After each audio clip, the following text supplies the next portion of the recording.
Hey everybody, here we are back for our last installment of the Gatsby video lectures. We're going to be talking about chapter 9 today. So Fitz has already made his appearance, as you can see behind me.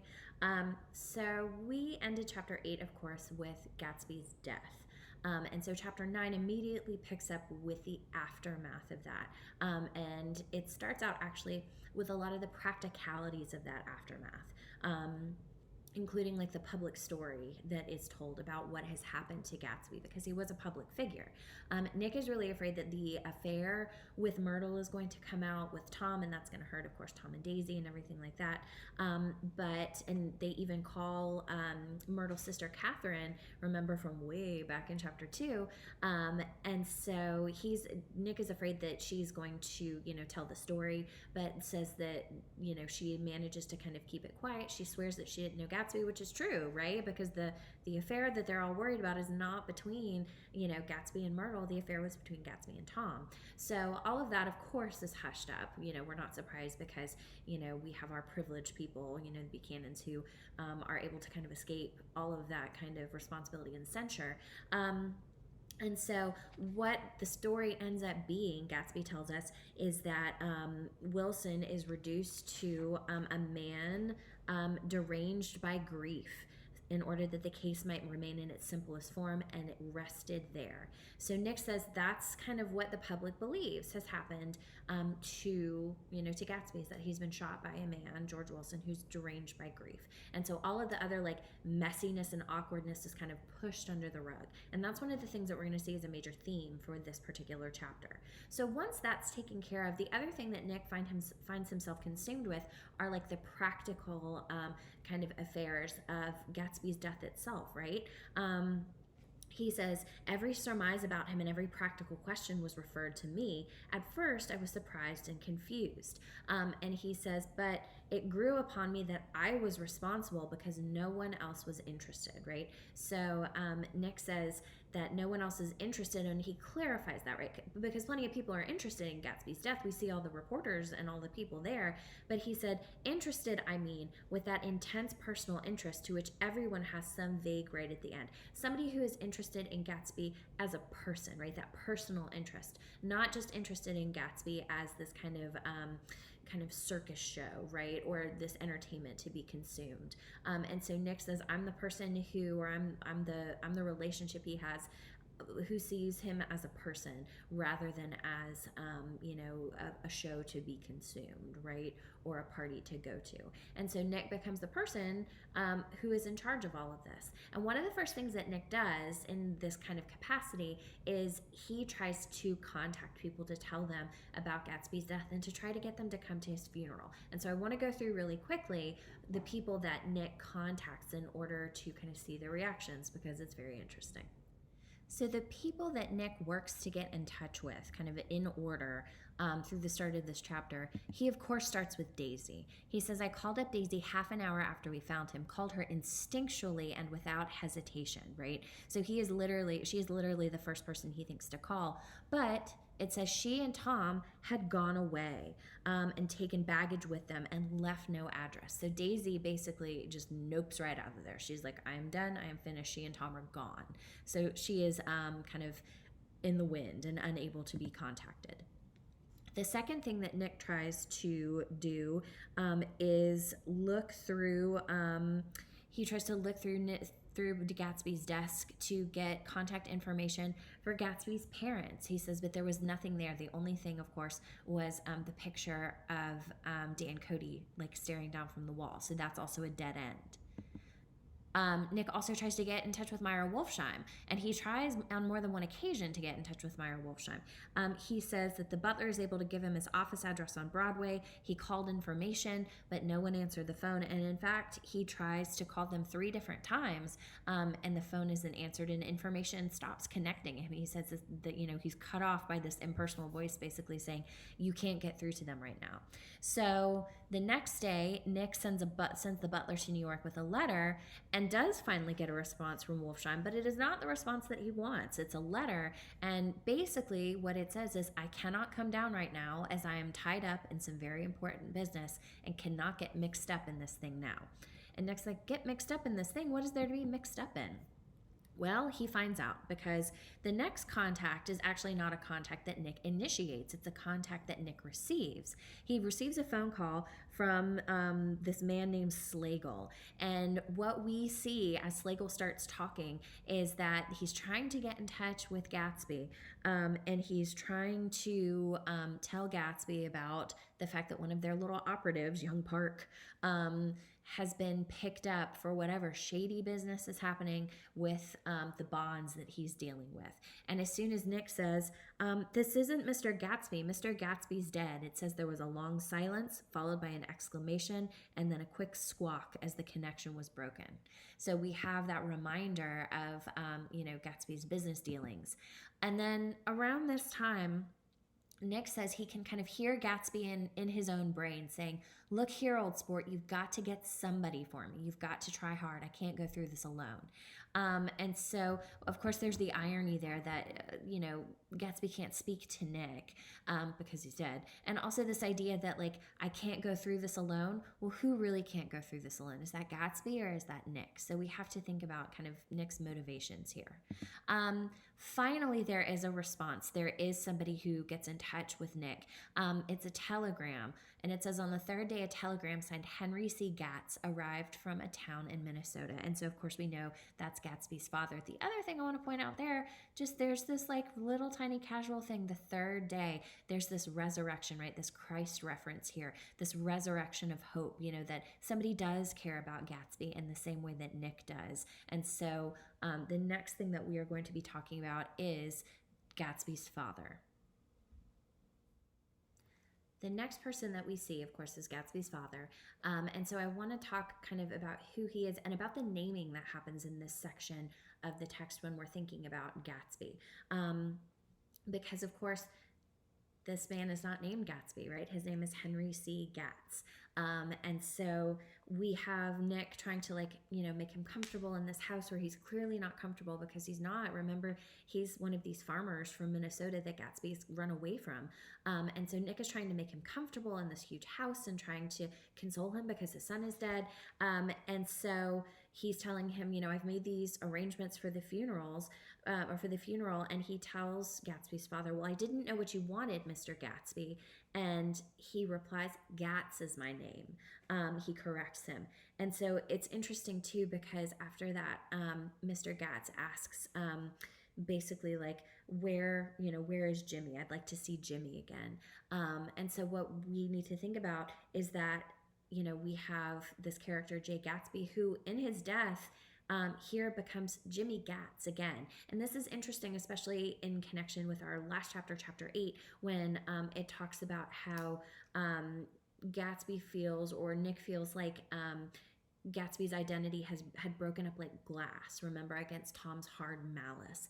And so this idea that, the illusion has been shattered, his identity has been shattered, this constructed identity that he has, and he's reverting back to, to his past, right? Revisiting the past, which is kind of what he says he's always wanted. But this is not the past that Gatsby wanted to get back to, right? He doesn't want to be Jimmy Gatz again, but here we are. And so it reinforces to us again the fragility of that dream and that identity that Gatsby had created for himself. The only other contact that we see here before the funeral is another phone call that Nick gets. And it is Klipspringer, right? Remember Klipspringer? He's the one who was that they kind of stumbled upon in the house, and when they were walking through with Gatsby and Nick and Daisy, and Gatsby showing off his house, he's like, oh, here's the weird dude who's like doing liver exercises and plays the piano for them. So Klipspringer calls, and Nick's like, great, another person to come to the funeral.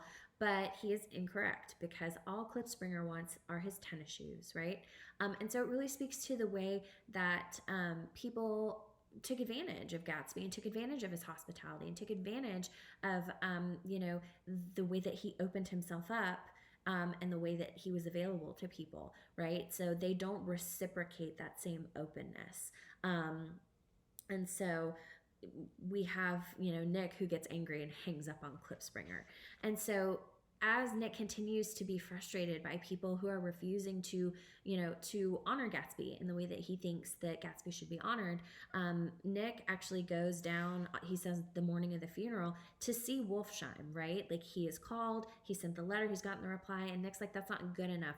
And he goes to try to see Wolfsheim in person. And so he finally gets in, he sees Wolfsheim, and he's curious. And so he asks Wolfsheim about like how they met and about how, how all of this got started. And so it's interesting because what Wolfsheim kind of reveals to us, especially in conjunction with that phone call, like the shady Slagle guy who calls, Wolfsheim kind of reveals the extent of Gatsby's like business. I'm gonna put that in big air quotes, whoosh, whoosh, whoosh, his business associations, because remember, Wolfsheim is like our mafia guy, and Wolfsheim says, I made him, right? Because Nick asked, did you start him in business?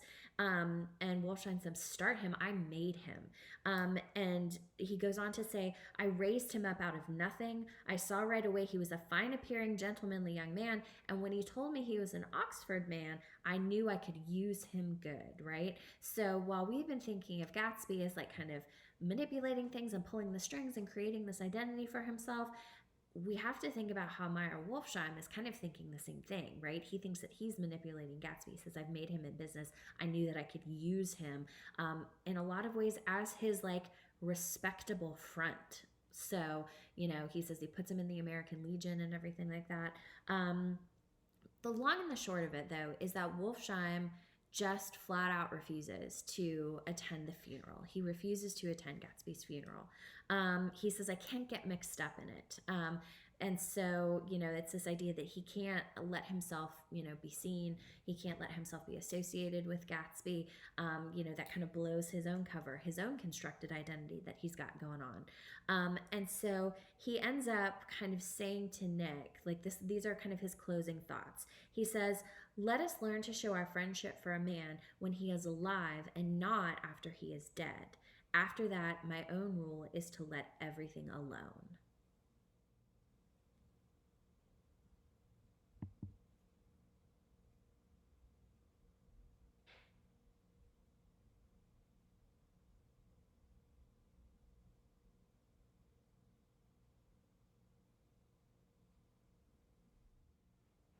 So after his, unsatisfactory meeting with Wolfsheim, after Wolfsheim refuses to come to the funeral, Nick travels back to West Egg to actually have the funeral. And before that actually happens, before the funeral starts, he has this kind of illuminating conversation with Gatsby's father, Mr. Gats.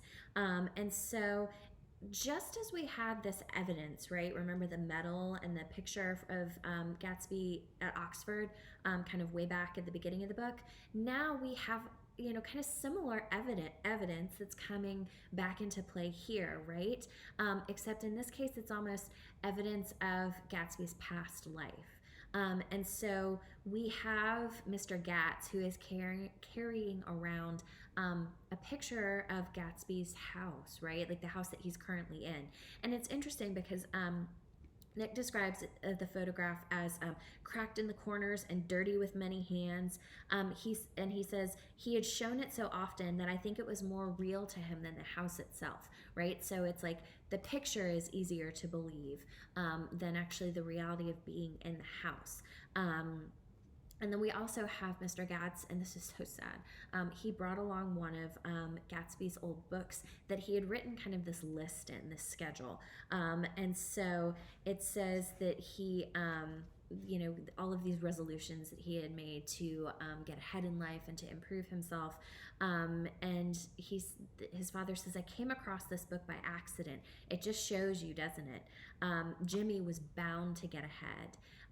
And so there's this really kind of sad and terrible irony here, of course, in that we've just had a scene where, Wolfsheim says, no, I made him, right? It's my business connections that made him, rather than the schedule or the self-improvement, right? And so we're left with this question, well, like, who did make Gatsby, right? Like, where did he come from? Did he make himself? Did Wolfsheim make him? Is he a product of like this past? We don't know, right? We're left wondering who did actually make Gatsby. And so we finally get to the funeral. It says that the minister arrives. Everybody starts looking out of the windows. His servants are there. And it says the minister starts looking out of the window. He glanced several times at his watch. Nick asks him to hold the funeral for 30 minutes. But Nick ends this part of the chapter by saying, but it wasn't any use. Nobody came. So there is a shift after that where they move out to the cemetery for the actual burial. So there's nobody really there to memorialize Gatsby's life, but we do have one additional mourner who shows up at the cemetery, and it's Owl Eyes, which is so interesting, right? And so when Nick tells him that nobody actually came to the funeral, like there were no additional, people attending, it's interesting because Owl Eyes at the very end of this says the poor son of a bitch. And so it's really interesting because this reveals kind of the central irony of Gatsby's life, right? Everyone is using this language of value when referencing him, right? He calls him poor, right? And so we know that of course has many different connotations, but it's still interesting that instead of saying like I feel sorry for him or anything like that, he calls him poor. And so even when he is financially wealthy and financially successful, he is still emotionally poor and socially poor. He doesn't have the connections that he's been striving for, because as we see at his funeral, no one is there. So the funeral ends, and there's this really kind of large shift in perspective and shift in content after this part of the chapter. And it's Nick who starts to reminisce about his own past in the West, right? And it's interesting because instead of describing the setting of the West, or this is, the town where I came from and this is what it looks like and this is where I grew up, instead of describing that particular setting, he grounds his descriptions in travel, right? Traveling east to west, going home from school. This is what he's describing. So leaving the east and going west. And so he gives us imagery of these trains and travel and people and everything like that, but not imagery of the landscape. It's like the West is only existing for him in order to provide a contrast to the East, which is something that we're going to look at. There's a passage that I think really kind of illustrates this, this tension between these two that I want to look at together. So this passage really deals with Nick's conception of the East and the West, so I want to take a second and go through it. So as we start, at the top, what we see is Nick starting to list all of the characters. Tom, Gatsby, Daisy, Jordan, and I. We were all Westerners. And so this puts them all in the same situation, right? And so we have to ask ourselves, is this a genuine read of their positions and their situations? Are they actually all in the same position, or is this kind of Nick just making these assumptions again? He says too that they possess some deficiency, right? None of them are quote unquote enough for the East, and so we've got this East versus West conflict that we are going to continue to look at in this chapter. Nick says that even when the East excited me most, even when I was most keenly aware of its superiority. So I want to look at, we see him kind of elevating this idea of the East, right? He talks about how it makes him excited. He talks, he flat out says it's superior. And he then contrasts that superiority with what he calls the bored, sprawling, swollen towns of beyond the Ohio, so in the West. He says, even then, the East had for me a quality of distortion. West Egg especially still figures in my more fantastic dreams, right? So we've got this image of distortion and dreams to describe the East. It doesn't seem real to Nick. And in fact, he says that he sees it as a night scene by El Greco. El Greco, those of you who are in humanities, you have lots more kind of ideas about this than I do. But El Greco is a Spanish artist. And so at its base, what Nick is saying here is that the East is a creation. It's an imagining. It's not a reality, right? Because that's what a painter does, is he reimagines a scene. And so this is the scene that Nick imagines when he thinks of the east, right? He says he sees it as 100 houses, at once conventional and grotesque, crouching under a sullen, overhanging sky and a lusterless moon. So when we've got this idea of society, right, with 100 houses, and Nick in this image is providing us with kind of this dead and really kind of barren landscape, right, under a sullen, overhanging sky and a lusterless moon. And he calls it at once conventional but also grotesque. So this conventionality is like he's normalizing this kind of barrenness and this kind of grotesquerie that's happening. He says this is just what it's like. This is what everyone is experiencing, so it must be normal. He says in this painting that he's imagining as an image of the East, he says there are 4 solemn men in dress suits walking along the sidewalk with a stretcher, which is really interesting because it's bringing to mind these pallbearers as if this image is a death. And on this stretcher, he says, is a drunken woman in a white evening gown. So the irony here is, though, even though she's almost being depicted as having pallbearers, she's not dead, she's only drunk. And then we're also supposed to be thinking here, she's wearing this white dress, so there's this imagery of innocence, but it's being contrasted. We've got the situational irony where she's in this white dress. So we've got that, being contrasted with her drunkenness.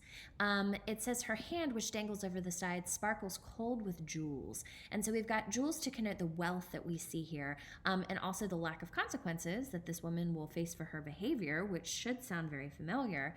But the jewels, as they sparkle, he says they're cold, right? So that's bringing to mind these ideas of isolation, this lack of contact. And that's continued into the next image here, where he says they're taking her to the wrong house, but no one knows the woman's name and no one cares. So this, like we said, is reinforcing the cold in the previous image. There's a lack of connection, when they're going to the wrong house. And then we've got that parallel structure of no one knows and no one cares.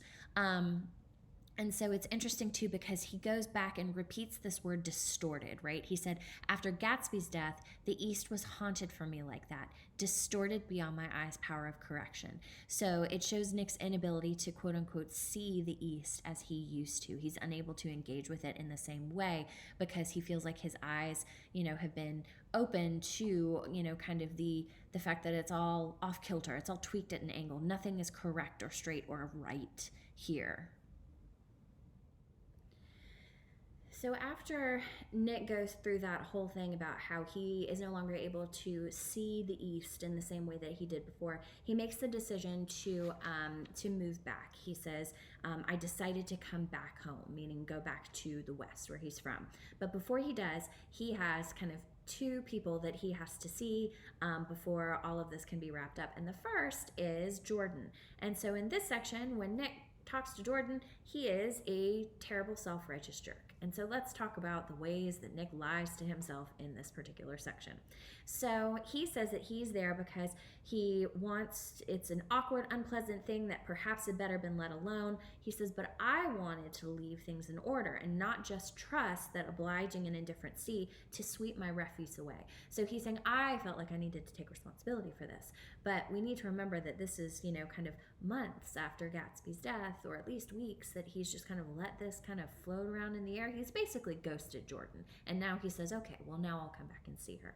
And so they sit down and they're talking about, Nick is talking about what happened and everything like that and how they got to this particular moment. And Jordan says, basically tells Nick, like, that's fine, I'm engaged to someone else. And although Nick says, I doubted that. And it's like, well, I don't know why you need to doubt that, but okay. You've been gone for weeks, and that's kind of how this works. So once that is over, it says they shake hands, they're about to leave. Jordan brings up this, their conversation that they had prior, right? This whole car and driver conversation where she says that she likes Nick because he's careful. She's careless and he's careful. We talked about that. Well, now she's coming back to him and she says, oh, well, yeah, I met another bad driver, didn't I? Meaning Nick, right? He's as careless as she is. And she says to him, I thought you were rather an honest, straightforward person. I thought it was your secret pride. So really, she's kind of accusing him of being as careless as she is, right? Of being a bad driver. And she's accusing him of misrepresenting himself as an honest person, right? Like, you're just as much of a liar as I am, Nick. And Nick answers in typical Nick fashion by not actually answering the question, because his reply, he says, I'm 30. I'm 5 years too old to lie to myself and call it honor. And it is a wildly typical Nick response for a couple reasons, right? First, because it doesn't answer a question, like I said. And second, because it continues to illustrate Nick's like total lack of self-awareness. Because really, all he does is lie to himself and call it honor, right? When he's kind of congratulating himself on being so honest and straightforward. But we've talked about all the ways that, this is problematic and this doesn't work, right? Where he shows this lack of self-awareness, where he does lie to himself. So it says that he turns away. That relationship, of course, we've kind of put away, and that's done. And now we have kind of this final confrontation almost between Tom and Nick. They meet on the street in New York, and Tom asks Nick to shake hands, and Nick refuses. And so Nick finally gets to put the question to Tom about what happened that afternoon. And he says to Tom, "What did you say to Wilson that afternoon?" And Tom finally really admits to Nick that yes, he is the person who told George Wilson, who owned the yellow car, and where to find him. And so we get that answer, right? That it was Tom that in some ways is responsible for Gatsby's death because he provided that information to George Wilson. So, and Tom says he ran over Myrtle like he'd run over a dog and never even stopped his car. And Nick says to that, there was nothing I could say except the one unutterable fact that it wasn't true. And so there's this terrible moment where you see that, Tom thinks that he's done the right thing, that justice has been served, but we know, and of course Nick knows, that it's not true, right? Because Gatsby did not kill Myrtle, right? Daisy did. But Nick says he can't tell Tom that. So it leaves them there. And so at this point, this is where Nick kind of offers us a final reflection on the Buchanans, and we should take a look at that. So this is Nick's reflection after he meets Tom on the street in New York, and after he says that he can't reveal to Tom that Daisy has been the one who actually killed Myrtle. Nick says, I couldn't forgive him or like him, but I saw that what he had done was to him entirely justified. And so what we're seeing here is, Nick is able to see, from other people's point of view. He is able to see that, Tom thinks that he's done the right thing. But he then goes on to say it was all very careless and confused. So I do want to draw your attention to his use of the word careless there, because it's kind of this like touchstone word, right? This repeated word that we see. And it, of course, is used in reference to this idea of like the cars and drivers conversation that we've been talking about since the beginning of this text, right?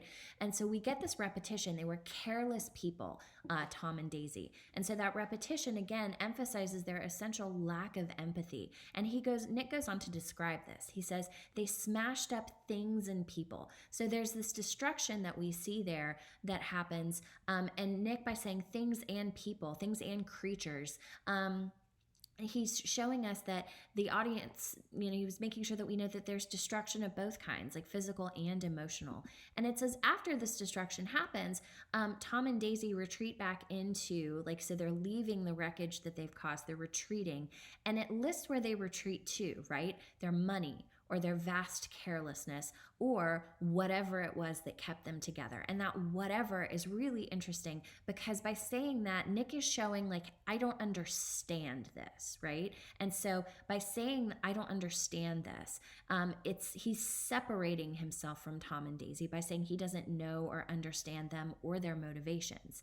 And he says, they let other people clean up the mess they had made. So again, this separation of Tom and Daisy from quote unquote other people, it also emphasizes their lack of connection and their lack of empathy and the lack of consequences that come with their wealth, because they don't have to deal with what what Nick calls the mess. So after this, this is the end of this moment with Tom. Nick says, I shook hands with him. He said, I felt suddenly as though I were talking to a child.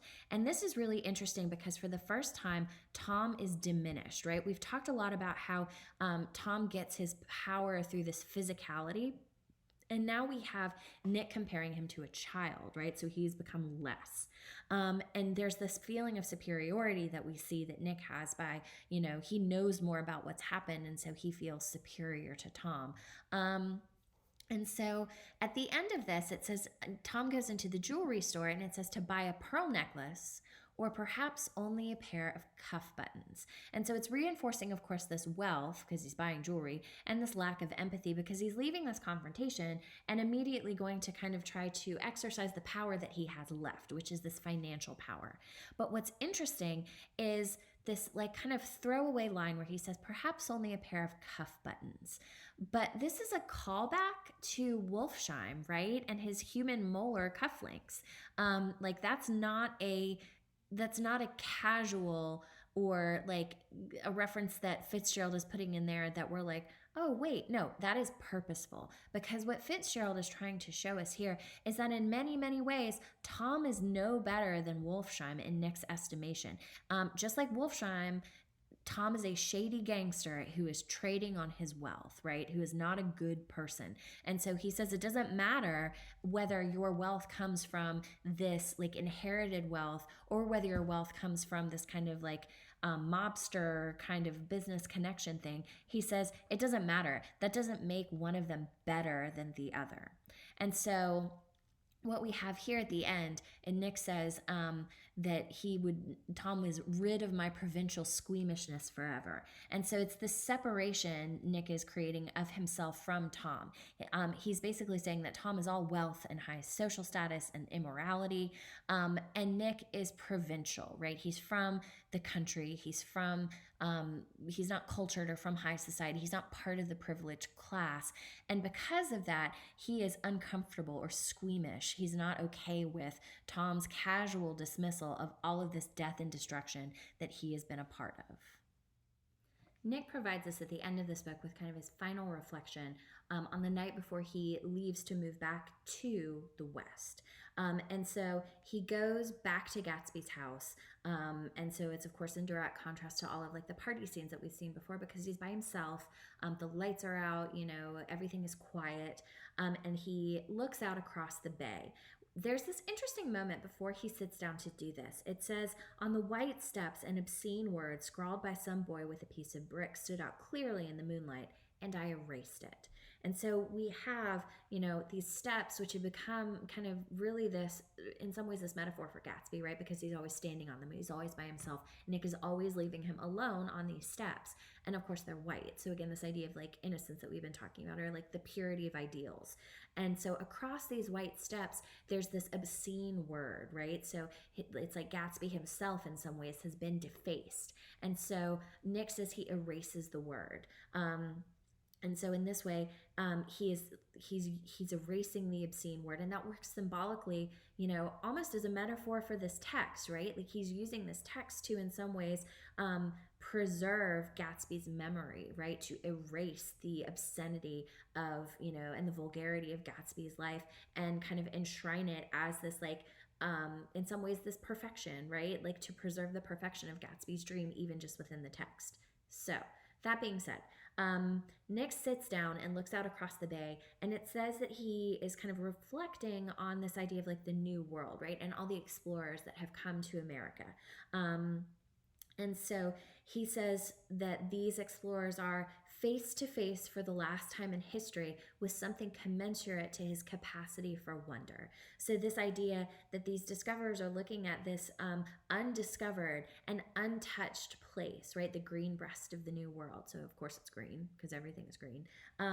And this new world is still for them a blank canvas, right? They don't know what's there. It is undiscoverable or undiscovered. And so because of that, this new place is still capable of producing wonder. And so what what Nick does here is he takes that moment, this idea of discovery, undiscovered discovery, if that makes sense, or unexplored discovery, I should say. And he takes that and he applies that to Gatsby himself, right? He relates these explorers directly to Gatsby because he says that's what Gatsby's doing is he's sitting and he's looking across the bay at the green light on Daisy's dock, who is, again, this unexplored discovery, right? It's what he's been working towards, just like these explorers were working towards, finding this new continent. They found it, and there's, it's like the moment before discovery. It's this anticipation that everyone is having, whether it's the explorers or Gatsby. The anticipation, Nick is saying, is in some ways sweeter than the actual like discovery and exploration itself. So it's like a dream that's almost achieved, like the dream of the dream is what we're looking at here. So I want to kind of take a second and I want us to hear and kind of see Fitzgerald's words at the very end of this text before we talk about them. The moon rose higher, and as I stood there brooding on the old, unknown world, I thought of Gatsby's wonder when he first picked out the green light at the end of Daisy's dock.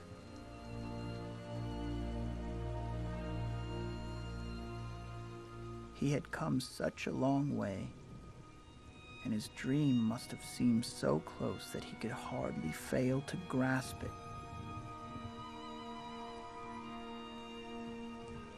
But he did not know that it was already behind him. Gatsby believed in the green light, the orgastic future that year by year recedes before us. It eluded us then, but that's no matter. Tomorrow we will run faster, stretch out our arms farther, and one fine morning, so we beat on, boats against the current, borne back ceaselessly into the past. So our green light, this is where we end. Fitzgerald through Nick, or Nick through Fitzgerald, says Gatsby believed in the green light, and he defines the green light as what he says, the orgastic future that year by year recedes before us. So this idea of like the orgastic future, orgastic meaning like this idea of like this peak, right? So we're looking for that, but Nick tells us that it year by year recedes before us. We're never able to get there. We're never able to get to or touch or achieve that orgastic future. It is, of course, like we keep talking about, the unachievable dream. But our response to that dream is not to give up on it, right? Nick says that this dream eluded us then, but that's no matter, because our response, as he says, is always to tomorrow we will run faster, stretch out our arms farther, right? We're always striving harder to achieve that unachievable dream. We are always believing that, as Nick says, and one fine morning, and notice that it cuts off right there, right? We don't finish that sentence. That sentence can never be finished, right? Because we are never going to get to this unachievable dream. We're never going to achieve the perfection of the dream that we're looking for, which of course is a commentary on, Gatsby's idea of, achieving the dream of Daisy, right? And so the final sentence of this book kind of sums up what Nick, and probably by extension Fitzgerald, believes our whole lives are like. He says, and so we beat on, boats against the current, borne back ceaselessly into the past. And so what we see is this idea of like this constant struggle, right? We beat on, boats against the current, right? Like we are always trying to move forward against a past that is ceaselessly pulling us back, right? We can't outrun ourselves. We can't outrun our past. We can't repeat it, but we also can't escape it. And so that is where Fitzgerald leaves us with Gatsby. So that's it. Thank you guys so much for sticking with me through all of this. I hope that it has not been too terrible. I appreciate all of you. I hope that you've enjoyed it at least a little bit. And I look forward to kind of hearing your thoughts and conclusions about all of this and about kind of what Fitzgerald thinks about, the American dream and the ways that we go about achieving our goals. So thank you guys so much. Have a great day. I will see you later.